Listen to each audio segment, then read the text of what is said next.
Two passenger trains have collided in Iran, east of the capital, Tehran.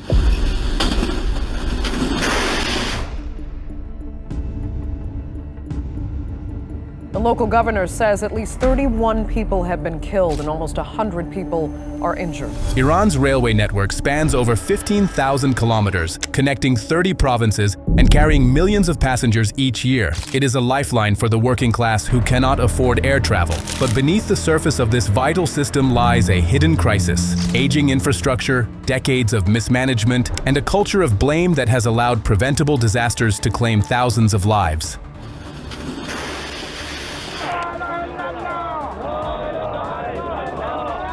This is the story of Iran's railway system that became a graveyard on rails. A nation held hostage by its own railways.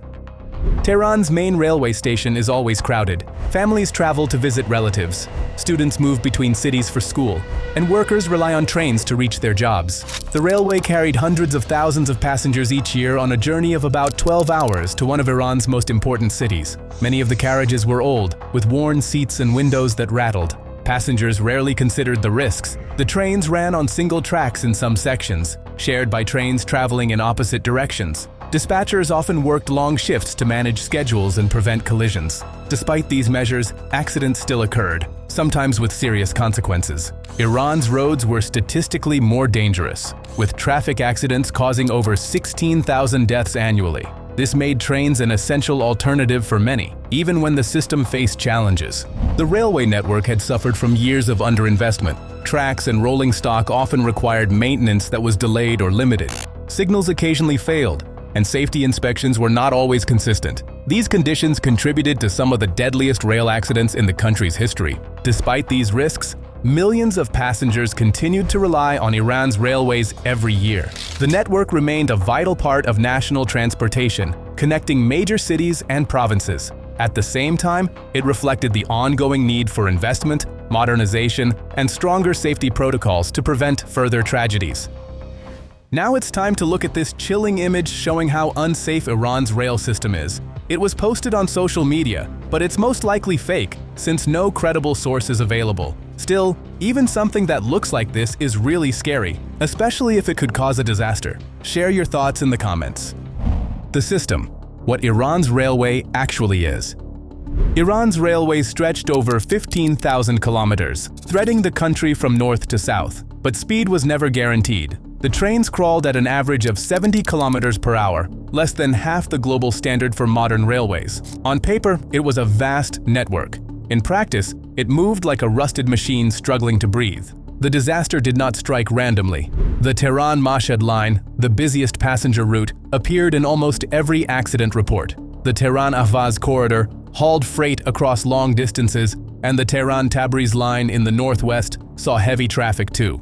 These were not scenic tourist rides. They were the lifelines of a nation, carrying workers, families, and students who had no choice but to ride. Air travel was expensive. Roads were deadly. The trains, for all their faults, remained the only realistic option, and the system was stretched to breaking. Passenger demand exceeded capacity by a factor of 10. In September 2024, Jalal Mokhtari, the railway spokesperson, stated that the rail network had fewer than 1,000 active passenger wagons, while at least 3,000 wagons were needed to meet demand. Over the past 11 years, the number of passenger wagons dropped from 1,700 to just 1,100. Millions of Iranians rely on this network every year. Every trip depended on fragile carriages, aging tracks, and a fleet far smaller than it should have been. Each delay, each overloaded wagon, each single track section carried risks magnified by years of neglect and underinvestment. Signal failures, track maintenance delays, and overworked staff added layers of danger. The danger was not always immediate or obvious, but it remained constant, lurking under every wheel, in every timetable, behind every signal. The cracks: a system rotting from within. The trains should have moved like machines of progress. Instead, they crawled like rusting relics, ready to collapse. Iran's railway fleet decayed at a terrifying pace. Half of its locomotives sat idle, gathering dust while waiting for repairs. The advanced Siemens self-propelled trains, designed to slice through European tracks at high speed, struggled on Iran's outdated lines. Of 150 Siemens trains, 70 were stuck waiting for parts. The The rot ran deeper than rust. Institutional decay spread through every layer of management. Poor decisions made decades earlier had shackled the system. Abbas Ghorbanali Bek, a mechanical engineer and rail expert, noted that Iran's troubles began in the 1990s. Back then, Alstom and Siemens trains had been bought without considering climate, terrain, or infrastructure. The trains were marvels on paper, disasters in practice. Sanctions had starved the system of spare parts for years, but financial mismanagement proved the silent killer. During Mahmoud Ahmadinejad's presidency, the National Railway Company was handed over to the Social Security Organization to settle debts. Price controls and flawed privatization attempts left the network bloated, inefficient, and vulnerable. Money and authority flowed into the wrong hands while tracks and engines rotted in place. The result was a system that teetered on the edge of catastrophe. Every journey risked mechanical failure. Every delay hinted at a deeper collapse. Every station hid stories of ignored warnings, and every passenger feared the unknown. This was not just a railway, it was a ticking time bomb stretched across thousands of kilometers. And as the trains idled, waiting for parts that might never arrive, the question became inevitable: which crash would come next? The first blood, early disasters and ignored warnings. Years before the infamous Nishapur explosion, the deaths were already stacking up like unread warnings. Iran's deadly railway was not forged by a single catastrophe in 2004. It was crafted by decades of ignored danger, rusting metal, and the same preventable mistakes repeated again and again. On the last day of 1970, two trains met head-on at Ardakan in Yazd province. A signalman's mistake sent them crashing together. Journalists at the time counted at least 70 people dead and more than 130 injured. That should have been a wake-up call. It was not. 2 decades later, on May 23, 1992, tragedy struck again. A passenger train and a freight train collided on the Tehran-Avaz line near Dorud in Loristan. 26 lives were lost in that smash. The headlines screamed danger, but the powers that be only heard comfort. After each disaster, the official script was always the same. Investigations would be promised. One person would be blamed, then the chapter would be closed as nothing important had happened. No deep dive into why the rails failed. No overhaul of safety culture. Nothing changed. When the Nishapur disaster finally hit in 2004, early whispers tried to pin it on earth tremors, to explain why a string of freight wagons broke loose and rolled down the line. That shaky excuse was quickly dismissed. The transport minister at the time later said, nature could not have been to blame. Officials claimed they were probing whether incompetence or even malice by railway staff had allowed the wagons to roll away. But even then, the narrative spun back to blaming individuals, not the rotten system itself. February 18, 2004. Anatomy of the worst day.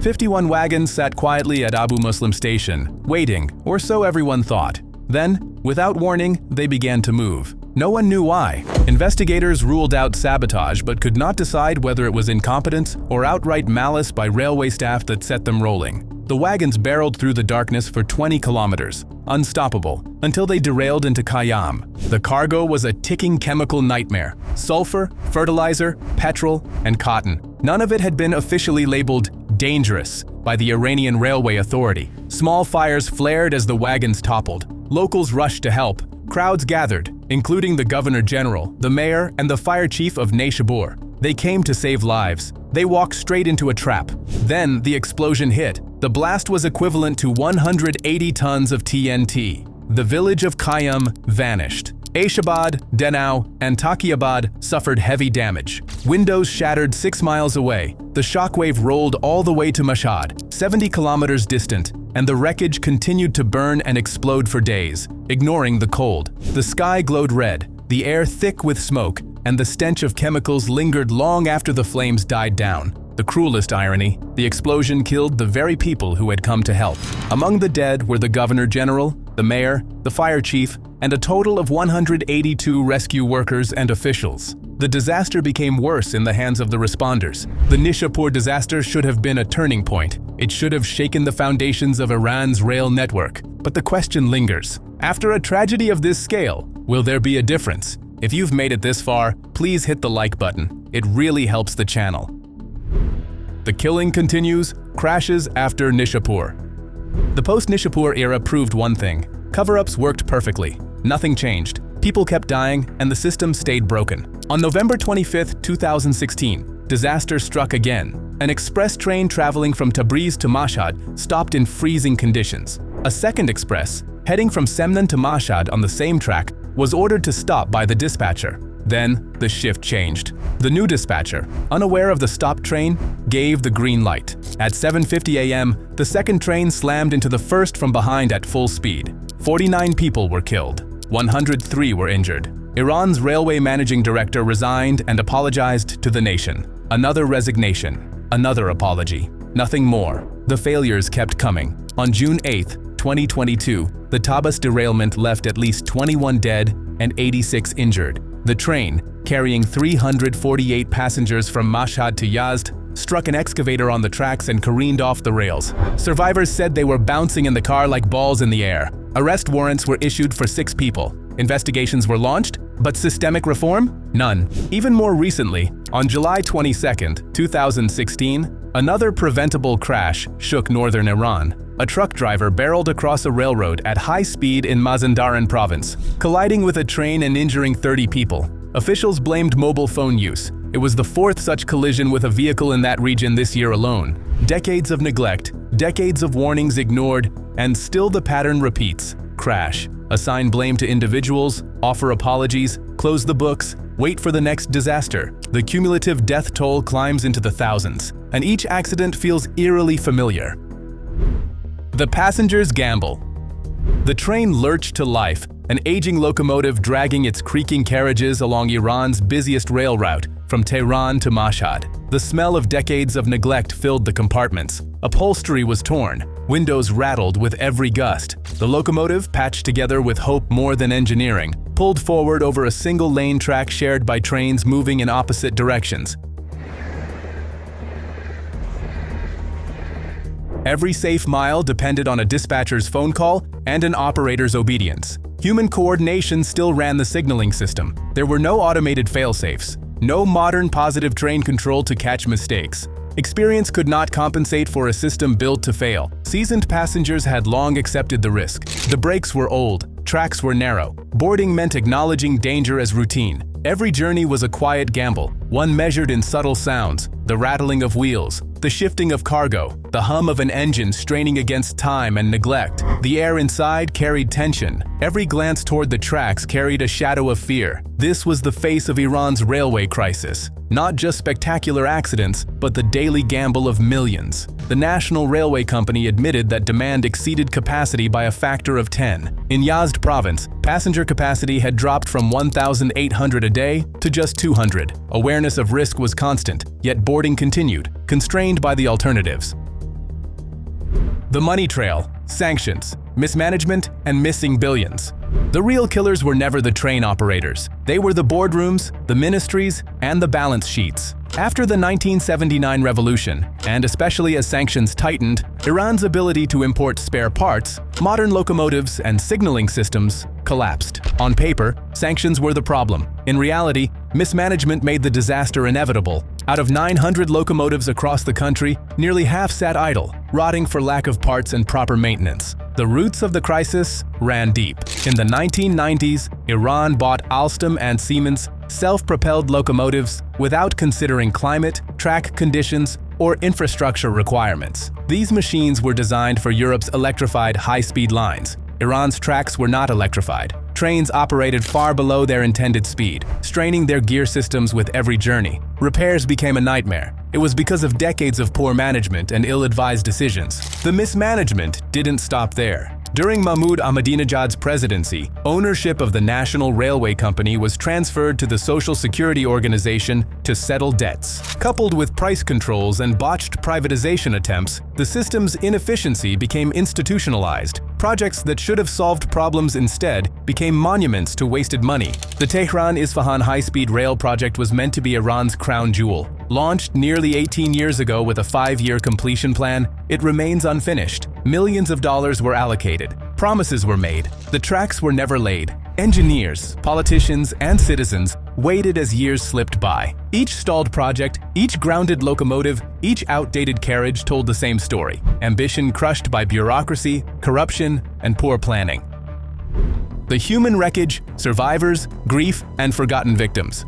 The numbers are staggering, but behind every statistic lies a life. The Nishapur explosion killed 295 confirmed people, with over 460 injured. Among the dead were 182 rescue workers and state officials, the very ones who raced toward danger. Entire families in Khayyam were erased. The village itself ceased to exist. In Semnan and Damgan, grief spread across East Azerbaijan, and families of the victims declared a province-wide day of public mourning. The governor announced that respect would be paid to the dead. However, he acknowledged that ceremonies could not repair the shattered tracks or bring back those who were lost. One passenger, who had been hospitalized and covered in blood, told state television that he had been sleeping when the crash happened and had thought it was an airstrike. When he opened his eyes, he saw blood everywhere. What is missing from the story is the unspoken absence. First responders who never returned, local officials who vanished in smoke and fire, journalists and curious onlookers who gathered to watch a blaze were obliterated in seconds. Entire communities reduced to ash and memory. The disaster's shadow extends beyond Nishapur. Each train crash carries the same rhythm: sudden violence, helpless passengers, official gestures, and systemic neglect. Lives are quantified, compressed into numbers, while the real human cost, fear, trauma, and shattered families persist quietly on the tracks. Even amid mourning, the infrastructure remains a ticking time bomb. The stories of the dead and the disappeared are often forgotten in daily headlines, yet each whistle, each rattle of steel wheels is a grim echo of the past, a warning ignored. The railway continues relentlessly, carrying its passengers through danger with little regard for history, memory, or human life. And while Iran's railways struggle under the weight of age and sanctions, the story changes as one moves across the border into the Arab world, where each country reflects a different stage of ambition and reinvention. Dubai Metro. Dubai's metro was designed as the antithesis of aging, neglected rail networks. From the start, it embraced automation, strict engineering, and real-time systems. Driverless trains glide through elevated routes and tunnels with silent discipline, linking the city with precision. On the surface, it appears perfect, controlled, and untouchable, a gleaming symbol of modern infrastructure. But perfection has weak points. In 2014, a technical fault on the Red Line triggered a major delay during peak hours, stranding thousands. Trains stood still, but platforms filled. No tragedy occurred, yet the system's dependence on central signals became impossible to ignore. One failure froze movement across a major line, exposing hidden fragility beneath the sleek exterior. In 2019, another disruption struck. A signaling error caused a train to stop suddenly between stations. Passengers were guided out through emergency procedures. Order was maintained, but the interruption revealed a critical vulnerability. Even in a highly automated system, one small fault can spread fast and stop everything. Unlike older rail networks weakened by decades of decay, Dubai's risks stem from complexity and heavy reliance on technology. The system is so precise that a single disruption can ripple across the entire network in seconds, turning efficiency into a potential liability. Still, the safety record remains strong. Constant monitoring, quick maintenance, and rapid containment prevent failures from escalating. But beneath that calm surface lies a sobering truth. In Dubai's railway, danger does not come from decay. It comes from precision pushed so tightly that one small mistake can echo everywhere. Qatar Railways. Qatar built its railway not to catch up, but to leap ahead. Unlike Iran's aging, sanction-strapped network, Qatar's system was designed from scratch to be among the world's most modern. Launched in 2019, the Doha Metro is fully driverless, automated, and architecturally striking, with its 37 stations inspired by traditional caravansaries. 3 lines intersect at Mishareb, connecting the city with silent, computer-driven precision. But modernity is not immunity. Behind the polished surface lies a system built on complexity. An integrated command center monitors every train, signal, and station crowd in real time, linked to a nationwide coordination hub.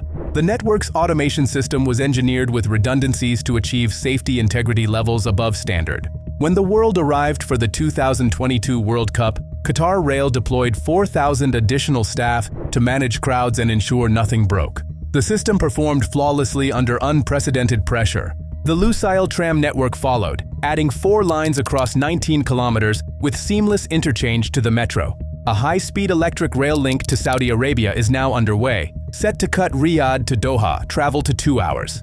Still, the vulnerability remains.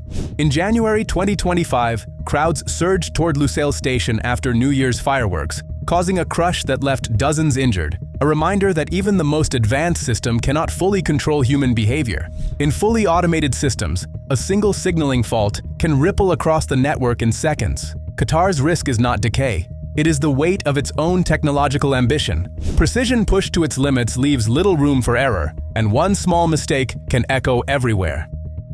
Saudi Arabia's railways. Across the Middle East, railways reflect sharply different stages of development, some newly engineered for speed and efficiency, others marked by decades of neglect and the weight of lives lost. Saudi Arabia represents the region's most ambitious leap forward. The Haramain high-speed railway connects Mecca and Medina at 300 kilometers per hour, designed for millions of pilgrims. Yet the system has seen its share of disaster. A fire at Jeddah station injured 5, a fatal track incident near Mecca claimed a life, and during construction, a worker was killed. Even a billion-dollar infrastructure cannot eliminate all risk. But no railway in the region carries a heavier toll than Iran's. Decades of sanctions, aging infrastructure, and systemic neglect have turned its tracks into a landscape of recurring tragedy. From the explosion that erased an entire village, to the Semnan-Mashhad collision that killed 49, to the Taba's derailment that left 21 dead, the pattern is relentless. Thousands have died. Each crash follows the same script. Blame individuals, offer apologies, then wait for the next disaster. Families receive no meaningful compensation. Grief is private. Accountability is a public performance. Gulf systems in Qatar and the UAE are fully modern, automated, and built with precision from the ground up, operating in a world apart from Iran's deadly loop of failure. Together, the region's railways reveal a stark divide between those built to protect life and one where thousands have already been lost. Iran's railways have borne tragedy after tragedy, from catastrophic collisions that left dozens dead to the nation's worst disaster in 2004, when nearly 300 lives were lost and entire villages destroyed. What lies within this vast, creaking network is a story of ambition, risk, and human cost, haunting reminders that progress can exact a deadly toll.